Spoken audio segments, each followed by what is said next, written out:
Welcome back, Chelsea fans, to another episode of the London is Blue podcast. That is right. No Brandon, no Dan, but it is I, Nick, back with a Matt Law special midweek. Obviously, Brandon taking some time off here. So, Matt, you're stuck with me for the foreseeable future here. But, we're back. Chelsea's playing an FA Cup quarterfinal on Sunday, coming off of a decent win on Monday. We're going to talk about a lot of stuff today. How are you doing?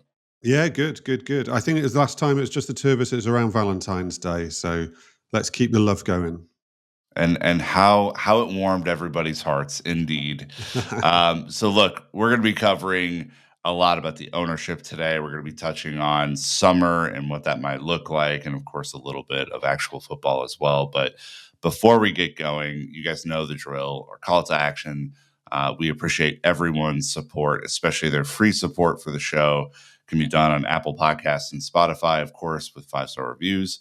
Subscribing to YouTube, of course. We're making some real moves over there, and have, of course, recently crossed the 30,000 follower threshold there.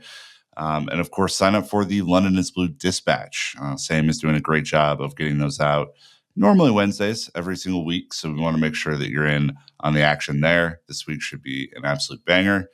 If you do want to support us with a little bit of cash, head on over to Discord and do it that way. So, lots coming up. We, of course, will have our Leicester preview tomorrow as you're listening to this on Friday. And we will have Blue Royalty with their Arsenal review next week as well. Lots of big matches coming up for the club this weekend. But, Matt, we got to just dive right in. I'm terming this first section the project. And, we were kind of talking yesterday before we got on and recorded that, of course, there's been quite a bit of scrutiny, I would say, especially over the last few months about what the ownership and management of the club have been doing.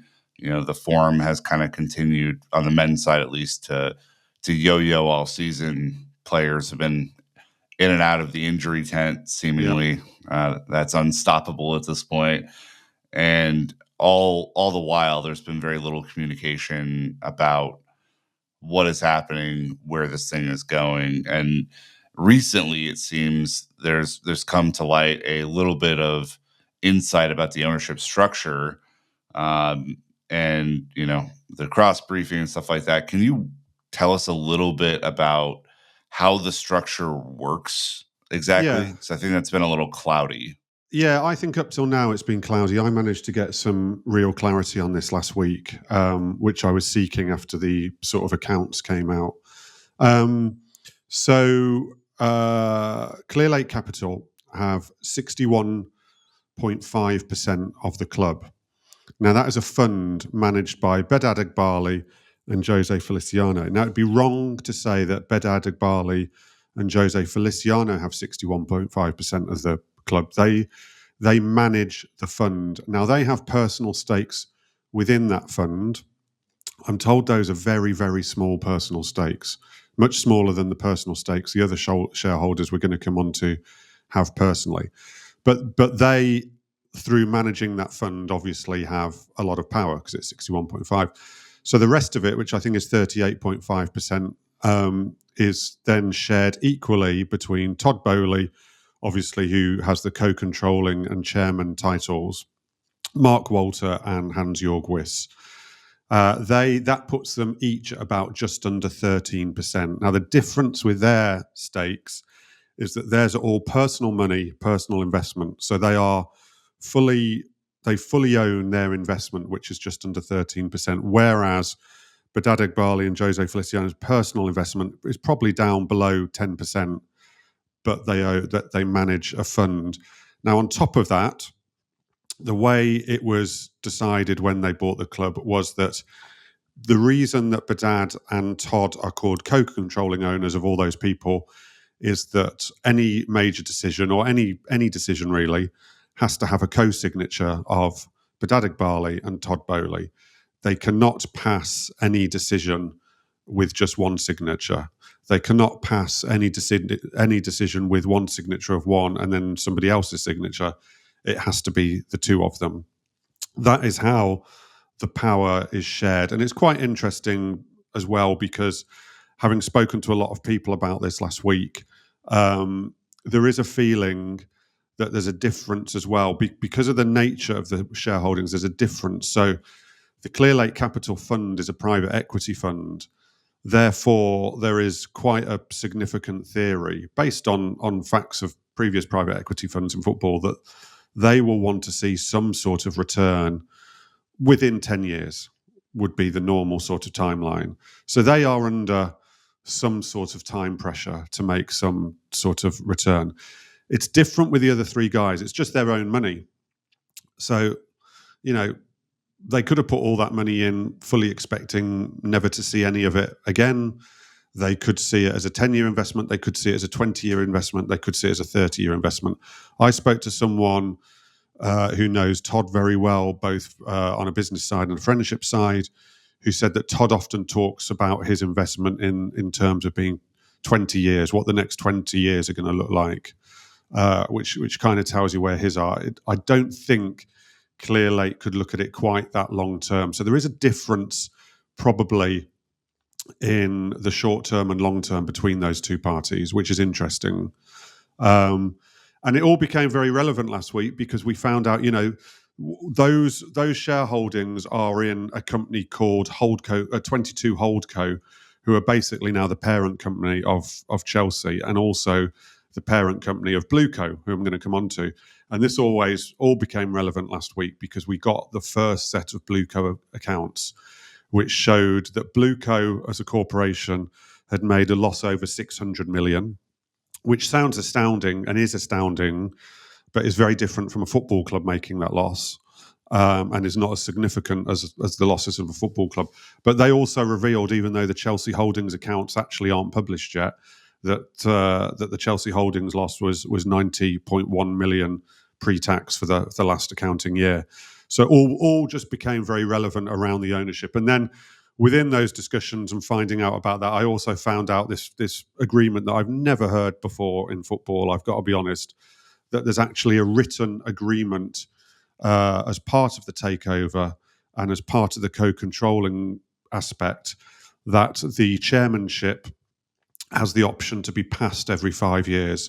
So every 5 years, so in 2027, Todd started. In 2027, Clearlake Capital will have the option to nominate a chairman of their own and take the chairmanship. They don't have to. They might not want to. Todd might carry on for another 5 years. Then if they were to take it in 2027, and let's, for argument's sake, put Badad Eghbali as chairman, Todd would have the opportunity to take it back in 2032. I don't think on the sort of Todd side, I don't get the impression that Hans-Jörg Wyss or Mark Walter have the option to take up the chairmanship. I think it's between Todd and Clearlake. That is really interesting. I think particularly because the narrative, I think largely driven by the media and the sale of the club, almost 2 years ago, was that, Todd was in control. Then we heard, over the last summer or so, you've told us that really Eghbali's been the one, showing up and making a ton of decisions. Based on what you've learned here, how is it more tightly aligned than maybe we thought it was, just based on the 60-40? Yeah, I think the differential that I have to make, and that I think is useful to make, is the difference between ownership and management. The ownership of the club has not changed one jot from the day Todd and Clearlake came in. The management of the club and how they've chosen to manage within their ownership, I believe, has changed. So when the takeover first happened, as you say, it was very clear it was Todd driving it. Todd was the face of it, even though I think we knew at the time that the investment from Clearlake as a fund was bigger. Todd was driving it. And I was always under the impression, maybe incorrectly at the time, that Clearlake were going to be more of a silent partner and we're going to put up the money and let Todd and his side pretty much get on with it. That seemed to happen in the first summer. It was Todd flying around the world. It was Todd who took on, rather naively in the end, took on the sporting director role. Todd decided to go for it the first summer. That changed dramatically come last January, the second transfer window, when Badad Eghbali particularly seemed to have a shift in his decision on how he was going to manage his ownership. And he started to become very hands-on at the point where Todd seemed to take a step back and has taken a step back from the day-to-day management. It's not his full-time job. He hasn't bought property in England or London. Badad Eghbali has. And Todd last January, or just before last January, seemed to take the view, I think they'd already got Paul Winstanley in, and Lawrence Stewart was due to join. Todd's view seemed to be, we're now appointing the people I will allow to manage the club day to day, certainly on a football basis rather than a business basis. But Dad seemed to decide to want to become more hands-on in the management, whether that's because he hadn't liked what he'd seen in the first summer, whether that's just through getting used to things, he wanted to take a backseat. And look, that's me speculating. And that is how it has continued to transpire. As I say, since last January, Badad has bought property in London. He's a much, much, much, much more frequent visitor at games, goes to, I would say, over half the home games, and also travels to some away games. Todd was at the Newcastle game the other night because he came over for the Premier League shareholders meeting, which as chairman he attends for the club. But that was, apart from the Carabao Cup final as well, which he obviously was always going to come for, that was quite a rare appearance. It's become more fleeting, his appearances. So I don't think the owner, had it stressed to me last week, the ownership, the power, and the influence these people can have has not changed. It's not like there's been a separation there. The way they've chosen to manage that power does seem to have switched around quite significantly, yes. So in the operational sense, Eghbali clearly have taken the lead. Yes. Todd taking a step back operationally, ownership structure still the same. They could potentially in 2027 switch chairmanship. Correct. To have all that right. Correct. Okay. You pointed this out on Monday, for the Newcastle match, but all of the major players, it seems, were in the owner's box. So Hans-Jörg Wyss was over. Hans-Jörg Wyss. Mark Walter, I don't think was over, and Jose Feliciano, I don't think was over. But Hans-Jörg Wyss was over. I think most of because obviously there's a board which takes in people like Barbara Sharon, Danny Finkelstein, Jonathan Goldstein. I'm trying to think if I've missed anyone. James Parday, maybe, who's another Clear Lake guy. Most of the board were also there. It was a significant night because what I've tended to find at Stamford Bridge, at least, is that, like I say, it's usually just Badad Eghbali there, along with some of the board who go to pretty much every game, like Danny Finkelstein, Barbara. It's quite rare for Todd to be there this season. When he has been there, like the Fulham game, I'm not convinced that Badad was there for that game. So it's quite rare for them to be there together these days. And it's even rarer for a third member to be there. So it seemed to have some significance of the fact that all three major players were there. I suspect they'd come over for some, Todd had to come over anyway for the Premier League shareholders. I suspect they'd taken the decision to hold a few of their own internal meetings around that visit. I didn't get wind that they were here because, if Chelsea had have lost, Pochettino was getting the sack. But clearly, it wouldn't have been good for Pochettino had they lost in front of all the major players and the stadium had turned on them all. It would have been really bad timing for that to happen. So it did feel from that perspective like a more victory than normal. For sure. And, Kate Price asked, where do we go from here? What's the path forward? I mean, I guess my next question is, throughout the learnings that you found, on the ownership, has there been any acknowledgement on the operational side of things that maybe this hasn't gone the way that they had hoped, and that they're looking at solutions to those things? So I was mainly talking around the Todd Bowley side last week because obviously he'd had his name chanted in derogatory terms, let's say, Yeah. for a family show at Brentford, and he'd been name checked in the billionaire bottle jobs. The focus had gone back onto Todd.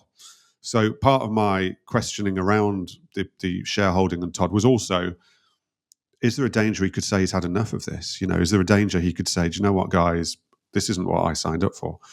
And the message that I got back very strongly was no, that his reputation is not the most important thing to him. The most important thing is trying to make a success of this thing, and that any sort of annoyance and disappointment or upset on his part is over the fact that so far they haven't got the results on or off the pitch they've wanted to. I do think still they would tell you that off the pitch progress is and has been made that we just haven't seen yet. Whether people want to believe that or not, up to them. And it's hard for people to see that. I totally get that. It's hard for me to see it, let alone anybody else. And I'm privy to obviously a little bit of inside information. And that's where his motivation lies, not in trying to rectify his reputation, not in trying to necessarily make the fans love him immediately again. He knows he will only get off the hook if things start to improve on the pitch and also better decisions are made off the pitch. And again, I asked, is there any danger of, he decides to give up the chairmanship early and try and get Badad to do it early, because clearly being the chairman puts an extra scrutiny on you. And the answer was no, because there's a realization that Todd now is the focus of it, and just giving up the chairmanship wouldn't remove the focus from him. So I've searched around that more from the Todd side.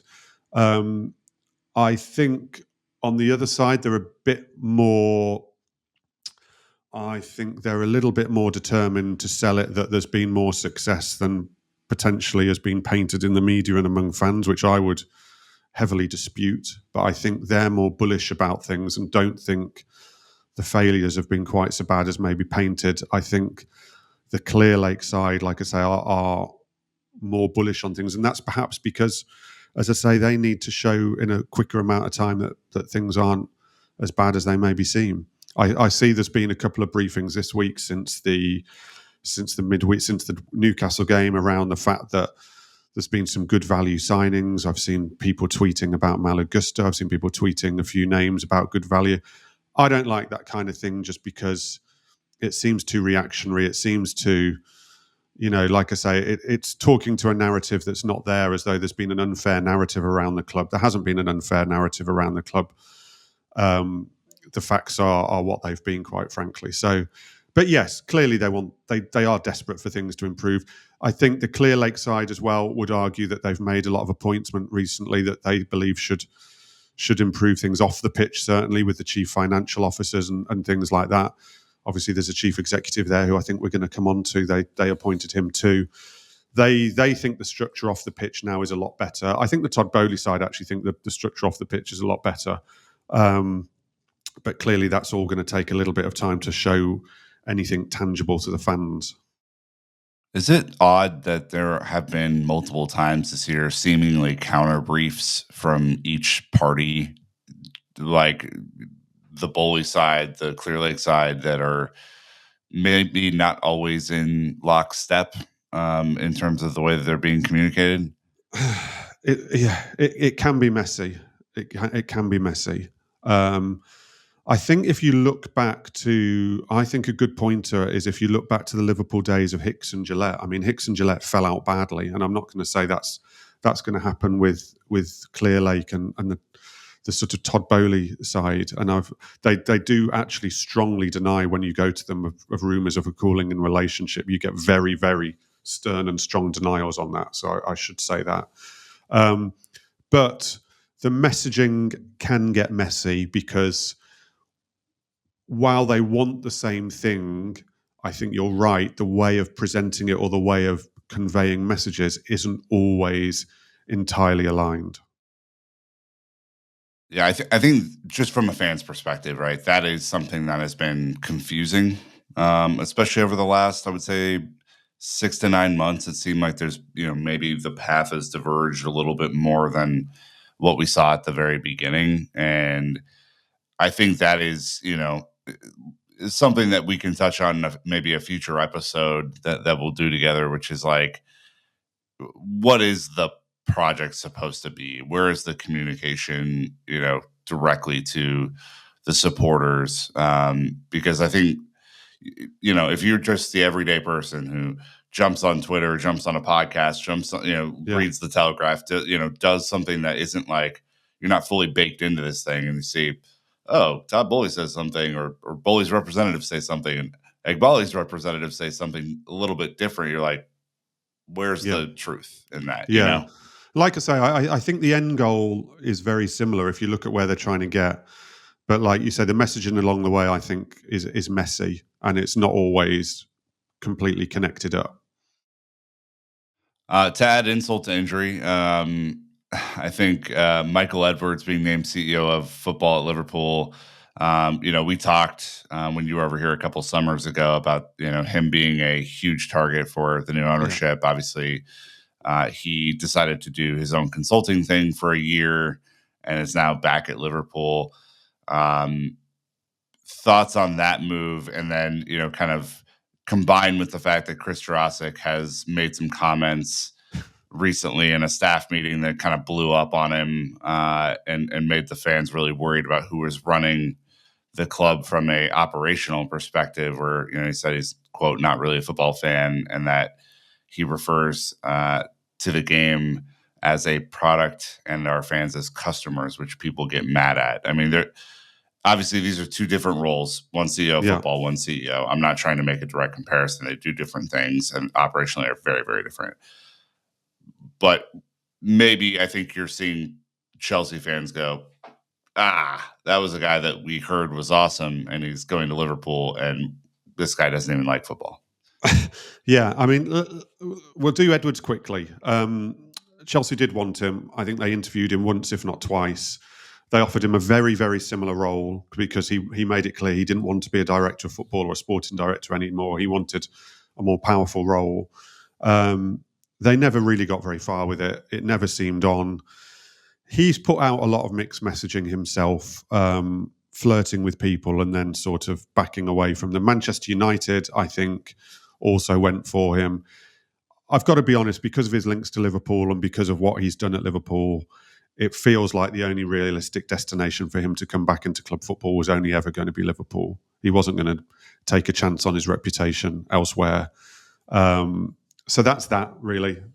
There's not an awful lot more to say about Michael. I can see it's annoying, but Chelsea were right to have a go for him. He was best in class. They never really stood a chance, just like United did, just because I think Liverpool were the only club who were ever going to get him back. So Yeah. kind of you have to sort of shrug your shoulders at that a little bit.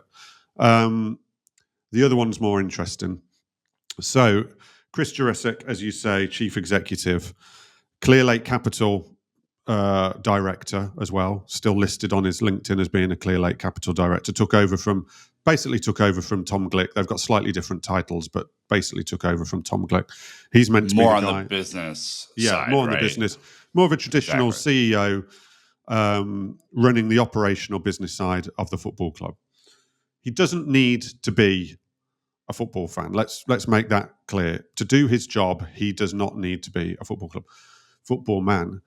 What he does need to do, though, is show a willingness or an understanding of the culture of not just football, but of Chelsea.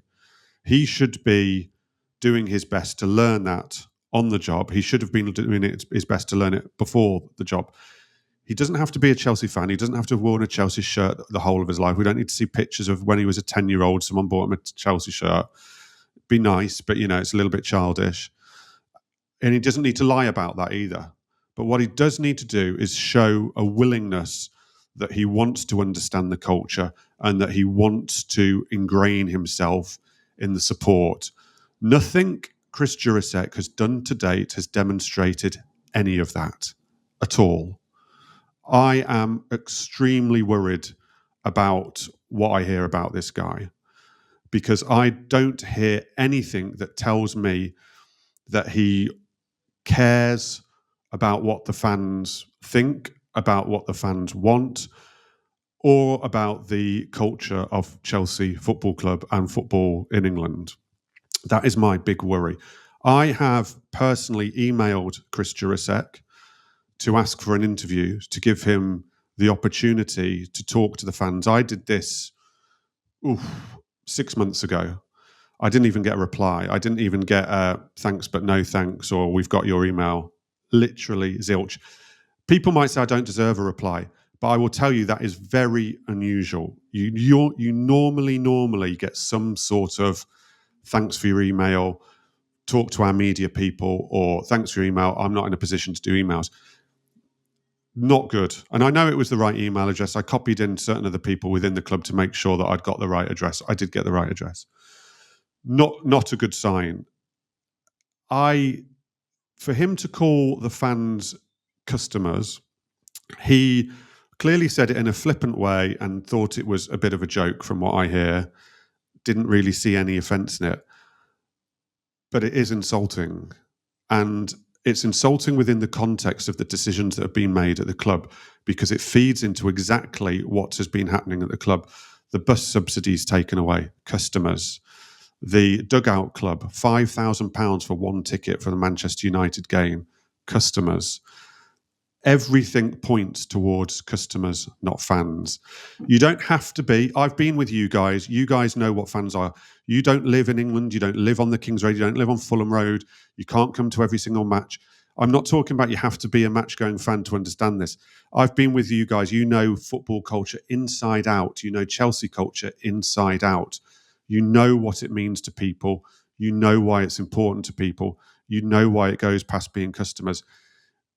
He could do the research. He could talk to people. He could be empathetic to people. He's not showing any of that. And he needs to show that, because, in my view, while the owners don't want to talk publicly, which they obviously don't, and lots of owners don't, by the way, Joe Lewis at Tottenham never spoke publicly. Roman, I think, spoke publicly once. He let results do his talking. The Villa owners, my club, I think they've maybe talked once, if that. But so Chris Jurasek is the guy who is representing these guys to the fans and to the public. And he is not doing a good job of that at the moment. And he's not presenting the ownership in a good light by how flippant he has been with his words and how detached he seems to be from football fan culture, and why this is people's lives. I mean, you know people, as you know more people than me. I know Chelsea fans. There's a woman who I sat with at the annual lunch. I think she's called Kathy or Kath. I'm sorry if I've got it wrong between the two. If you follow her Twitter account, which I quite often do, about the lengths she goes to get to games, when trains are called off, when buses are called off, the times she gets back in the morning, it is utterly astonishing. That is not being a customer. No customer would put themselves through that. They just wouldn't. I mean, if you're a customer, you would be insane to put yourselves through that. This lady has dedicated her heart and soul to this football club. For someone like her to be called a customer is completely insulting, and she deserves an apology. And there are, hundreds, more than me, because you're keyed into the actual fans more than me.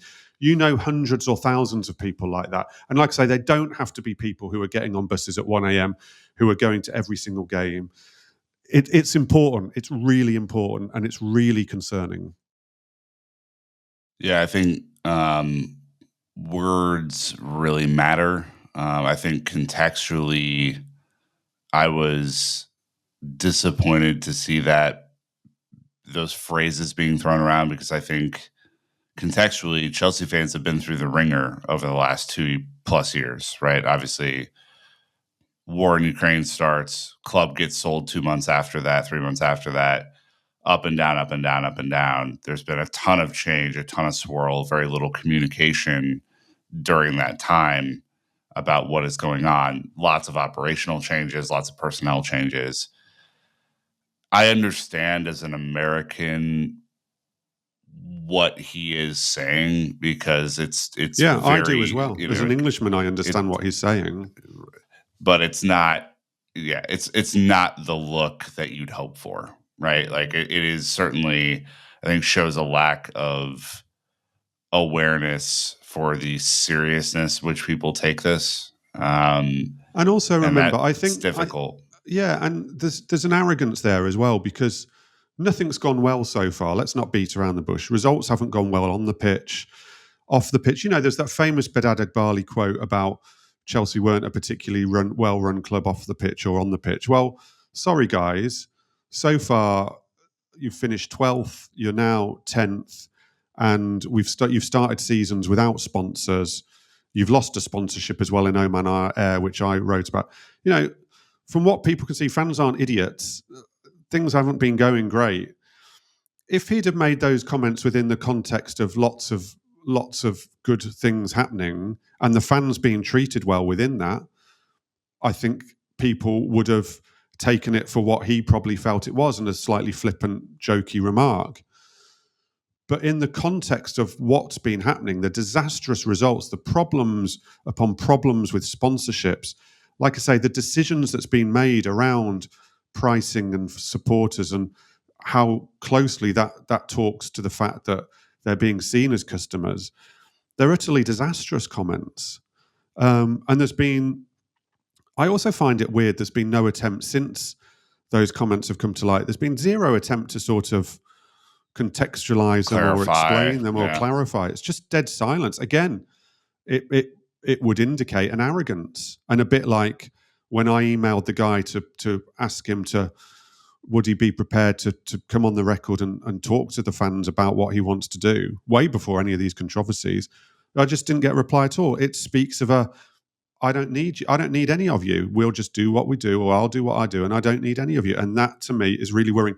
He's not the only one, by the way. Villa have got a chief executive who's an American guy who's come in with no football background, who's causing similar waves. Lots of clubs have these problems around chief executives. But, for Chelsea fans, I think they deserve better. They deserve a lot better.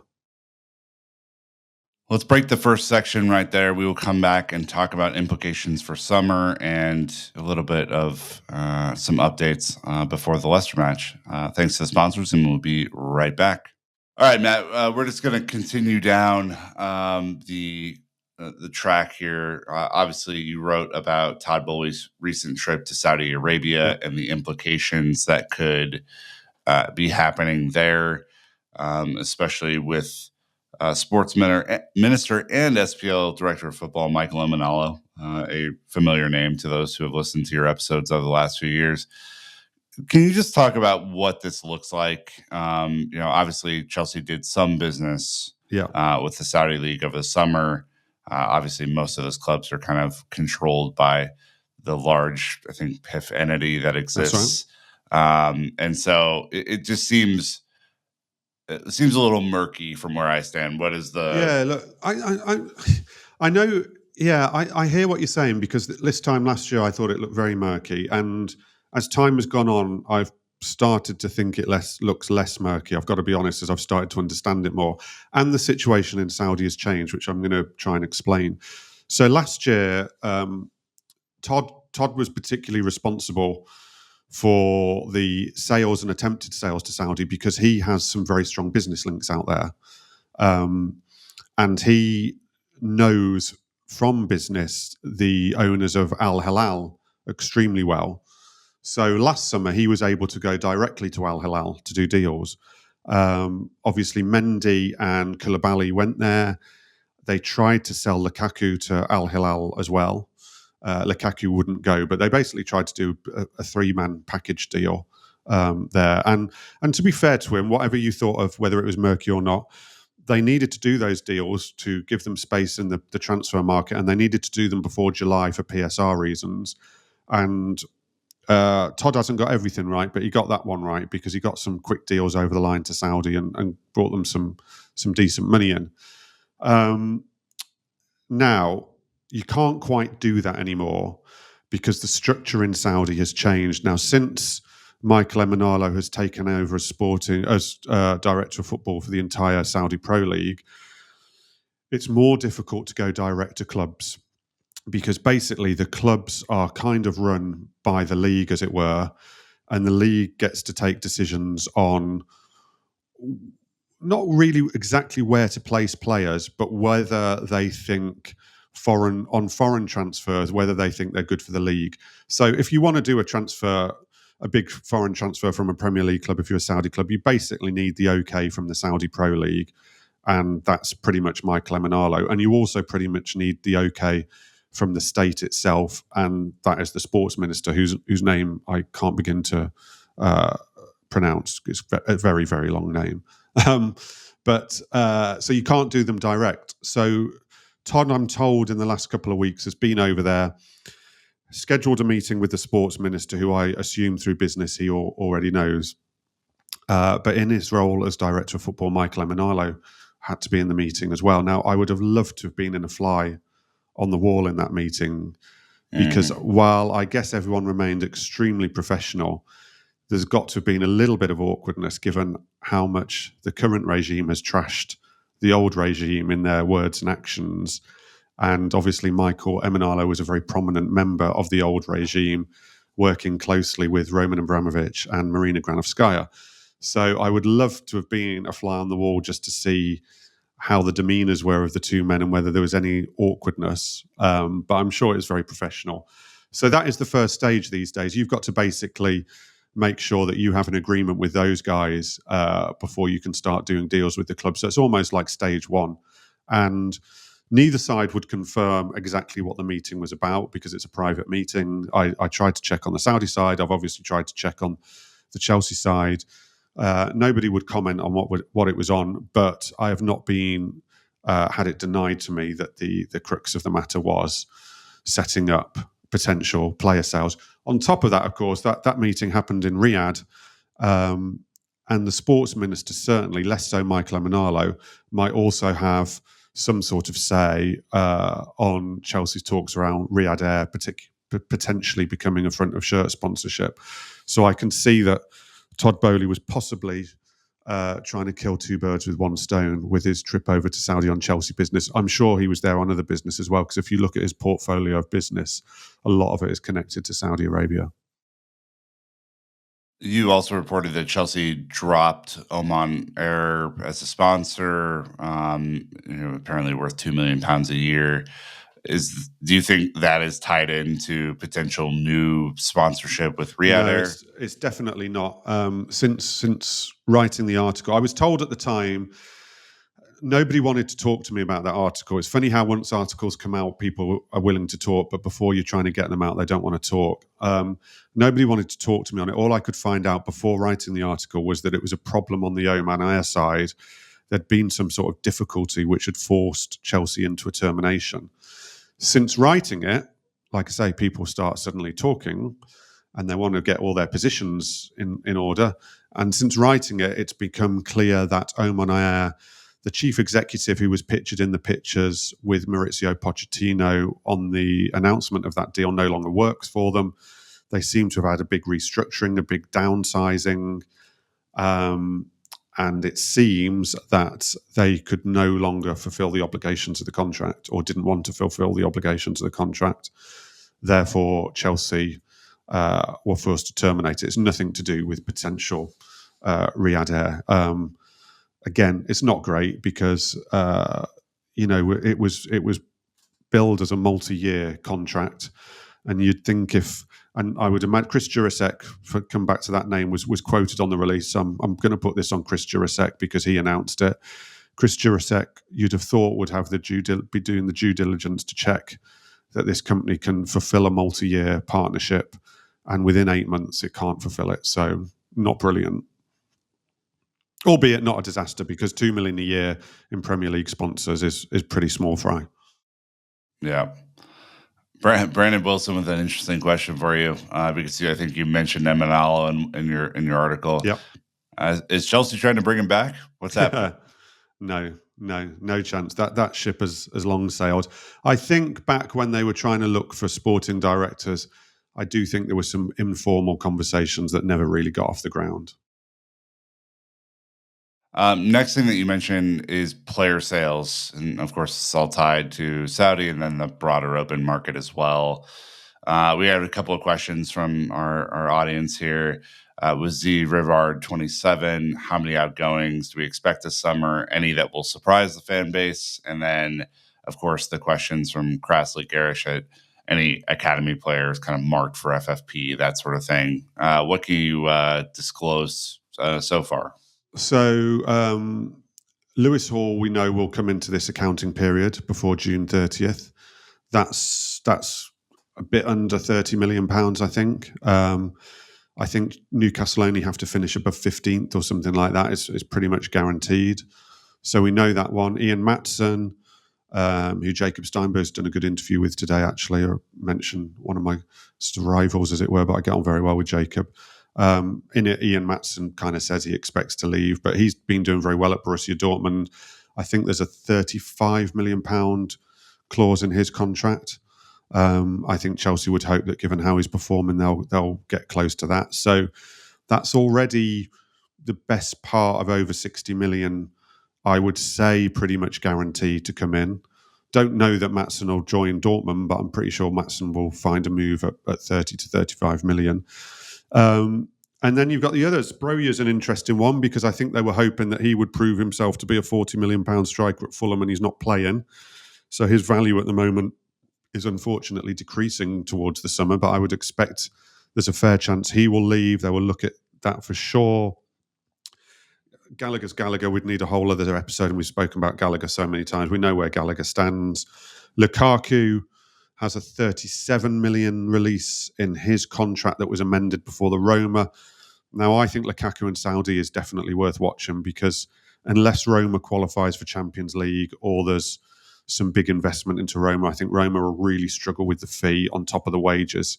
So I think Chelsea are probably trying to get their ducks in order with Saudi options for Romelu in case Roma can't, but they will really be trying to sell him permanently this summer. It's not going to help much on a PSR because whatever he goes for won't go much into profit on his book value of what his contract's got left. So it's not a PSR win for them. It's just getting him off the books and getting that sorted out. Same with Kepa. Kepa's a difficult one. He's going to come back from Real Madrid by the looks of things. You just can't see a market for a goalkeeper who's on sort of 150 grand a week, cost them what he cost. Again, I would imagine they're trying to see whether there's options in Saudi. Again, you're never going to help yourself on PSR with Kepa. If you can sort of break even on him on the book value, you'll have done very well. Oh, who am I missing? Malang Sarr. And then Raheem Sterling is a very interesting situation going into the summer. A really interesting situation because I think we're probably going to come on to targets, but Chelsea are looking at Nico Williams. Lots of clubs are. He's had a very, very good season at Athletic Bilbao. Got a very achievable release clause in his contract for around 42 million, something like that. His wages are an issue, but they wouldn't be as high as Raheem Sterling's wages. Raheem is the highest earner at the club on over £300,000 a week. Just from an outside perspective, he now looks completely out of line with what the club have been and are trying to do these days in terms of age and wages. And he was given the chance to go to Saudi Arabia last summer by the fact that a Saudi club came in big. I'd have been amazed if Chelsea had have stood in his way. Not to say Chelsea are trying to sell him at all. He didn't want to do it. He didn't even entertain it. I think he might well get another Saudi offer this summer. Again, I couldn't see Chelsea standing in his way, but I don't get any sense that he wants to do it. In fact, I get everything I hear is he's extremely committed to Chelsea and is still determined to make a success of his time at Chelsea. Chelsea aren't going to actively look to sell Raheem, I don't think. But I would be very surprised, like I say, if a big Saudi offer came in, if they were going to stand in his way. I think it would literally end up being his choice. But that's a very interesting situation because I don't really see how Chelsea could sign Nico Williams with Sterling still at the club. But Chelsea are very, very interested in Nico Williams. So yeah, that's one to watch. And I couldn't really guess which way that will go at the moment. Interesting. Anyone else that kind of is cropped up as an option? Noni, I don't quite know what's going on with Noni. Noni seemed to sort of play his way back into plans for a little while. I thought Noni had a chance of going out in January, and then all of a sudden he had a little spurt before January that got him back into plans. He's disappeared into the background a little bit again. Again, as you look at what Chelsea might do in the transfer window, who's going to come back from injury, it's hard to see where Noni fits in terms of challenging too much for starting place, which I'd imagine he would want. So again, I'm not sure they'd actively look to sell Noni, but I'd be surprised if they stood in the way on Noni. But again, you're not looking at a PSR win on Noni. The only real players you're looking at big PSR FFP wins are Matson, Hall, and obviously whatever happens on Gallagher. Are there any other incomings that you're hearing about besides Nico Williams? I think they'll try and do a central defender. Obviously, in outgoings, I think we all pretty much know that it's the end for Thiago Silva. You know, the legend is going to end this summer. That he's not going to continue at Chelsea, and I think even though you've got Wesley Fofana coming back from injury, in numbers wise, Chalobah as well. Actually, he would be a PSR win. Though, even though Chalobah's got back into it, I think I would put money on Chalobah leaving permanently. I think there will be a space in the central defensive areas. I think they will look at the left back situation because, again, it's so hard to keep on top of numbers. Another one I missed off the player sales, they'll look to shift Cucurella. He could be one for Saudi if he would be prepared to go there. I think they'll try to shift Cucurella, bring in a lower bracket left back, a bit more of the Malagusto type of profile to challenge and play under Ben Chilwell. Like I say, I think centre back, depending on what happens on Gallagher, they might have to do a midfielder. The interesting one is, and clearly they're looking at Nico Williams, do they actually need... We've spent the best part of a year or so saying they definitely need an out-and-out number 9 goal scorer. Do they? I'm going to ask you the question now, Nick. Do they still need to spend 80, 90, 100 million on a Tony, Osimhen, whoever? I think what we really need is a clinical finisher at whatever place we can put them. Reason I say that is, like, you look at the amount of chances that Chelsea have created this year. They've obviously scored more goals already at this point in the league season than they did in the whole of last year. So there's been 20 offensive goals improvement. as well, isn't it? Yeah, there's definitely been offensive improvement. The team has been at times more fun to watch year over year. But in big moments, you know, you look at the cup final a few weeks ago, you look at games that are against the upper echelon of teams that we would play in the Premier League, it still feels like a deficit to me. And I think, like, you have a bunch of tweener players in there right now. You have a Jackson who isn't really a striker, isn't really a winger, kind of a, you know, second striker. Same with Nkunku. Palmer can play a lot of different positions. Mudryk can play a lot of different positions. You don't really have someone who's just going to be the line leader. And I'm open to whatever, like, football structure a manager wants to put in. Like, if they want to play with 2 second strikers instead of a striker, whatever. But whoever's up there needs to be able to finish, and we need 20 league goals in a season. Like, that to me is pretty clear. Yeah, and I would completely agree with all of that. I think, though, it will be a debate within the club, particularly with how Nico Jackson is developing. He is developing. He's been better than I expected him to be, and I actually think, as first seasons go, it's going to end up a pretty successful first season for him. Within, arguments of, within that about how prolific he could be, or in comparison to how he is, but he's going to finish with 15 odd goals, which is not bad at all, particularly with an AFCON break.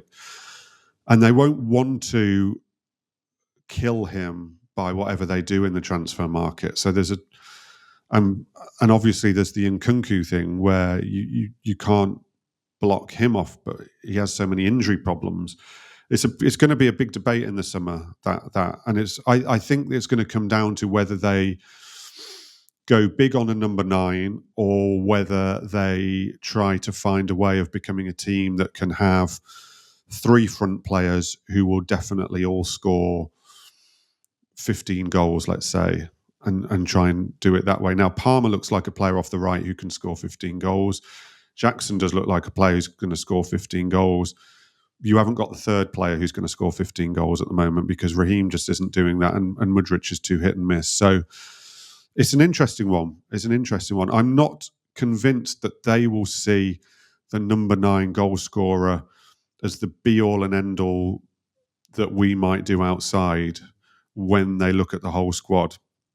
But yeah, it's an interesting one. But I certainly think left back, centre back, and a forward. The midfield depends on who comes and goes, and the forward one on who it is might depend slightly on, again, what they decide to do with Raheem, and also if they do go and get Nico Williams or not. Really, it's going to be an interesting summer. For sure. Yeah, let's do a quick ad break, finish this one up with a little bit of look at where we are with some key injuries and a couple of player shout outs. So, again, thanks to sponsors. We'll be right back. All right, Matt, I'll give you some names here from an injury perspective, talk about the ones that you know anything new about. Obviously, Nkunku and Chilwell are top of mind. Colwell, Reese, Lavia, Ugochukwu, Fofana, Badiashile. Anyone in there that you know anything new about from an injury perspective? Pochettino will give we're talking on Wednesday. Pochettino will give an update on Friday, but I am told that Chile is on his way back. Whether he can make the Leicester game, probably 50-50, but certainly I would expect him to be ready after the international break if he doesn't make the Leicester game, but he might make the Leicester game. I don't get the impression that Chile is anything to worry about long term.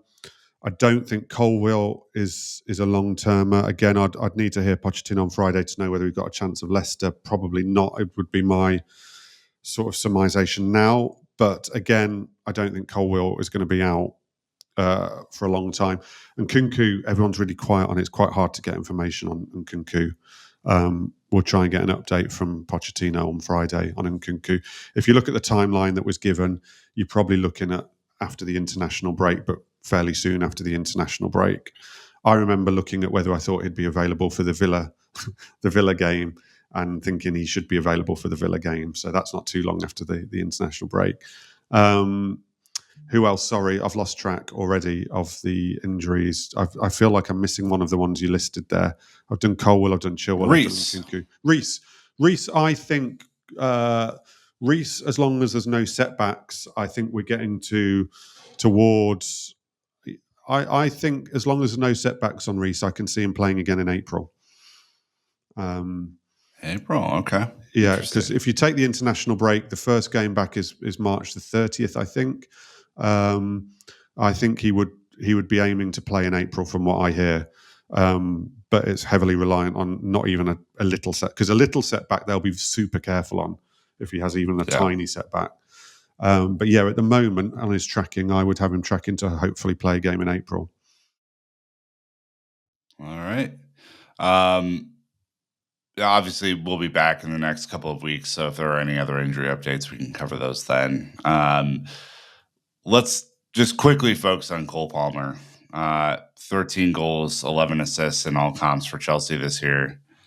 I did a little exercise that was buffeted by our friend SC Blue 99 that says, without Cole Palmer's goals in critical games, Chelsea would not have 17 of their 39 points, which would put us in 22 points for the season, 17th position.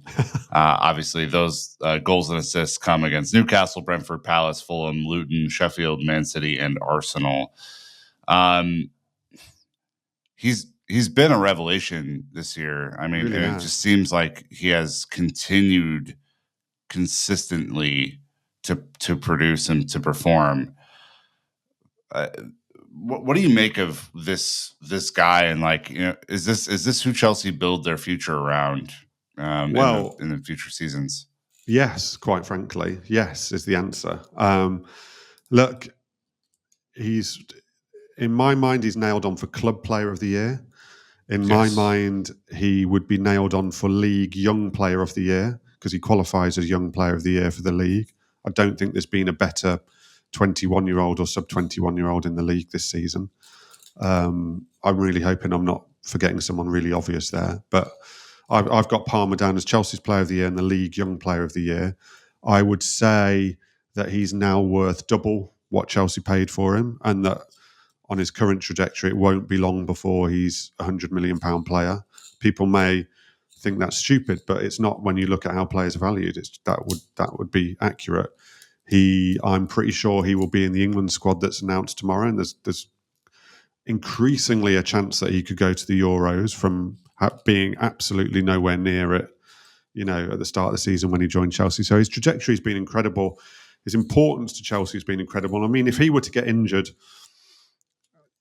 it's one of those where you would basically say season over, because as you say, the underlying stats are there and they've had to rely on him so many times. The Newcastle game was an interesting game because Chelsea started that game really well and then did their thing of getting ahead and then struggling. And I would say Newcastle had the momentum. And then the second half, Cole just took that momentum away from them. But even before he scored, Cole was causing them all kinds of problems in the second half and they couldn't cope with him. And that's what he does to teams. I think he's locked in his best position on the right.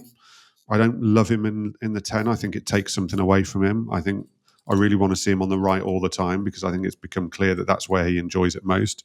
He's super calm, cool, confident. He's got a little bit of arrogance about him, which I like, because I think some of the youngsters within the Chelsea squad have lacked the right kind of arrogance. Some of them have showed signs of the wrong kind of arrogance at some times. Just can't praise him enough. He's been an absolute revelation. What I like about, you listed all the teams that he's scored and had things against. I love the fact that within there's Manchester City, there's Arsenal, there's Newcastle. He's not just doing it. Sometimes you look at these stats and these stats can be heavily weighted and you see that players are brilliant against Luton, Sheffield United, Burnley, Crystal Palace, Brentford. The fact that there's some big clubs in there in big moments in games as well. Like I say, he put them 2-1 up against Newcastle.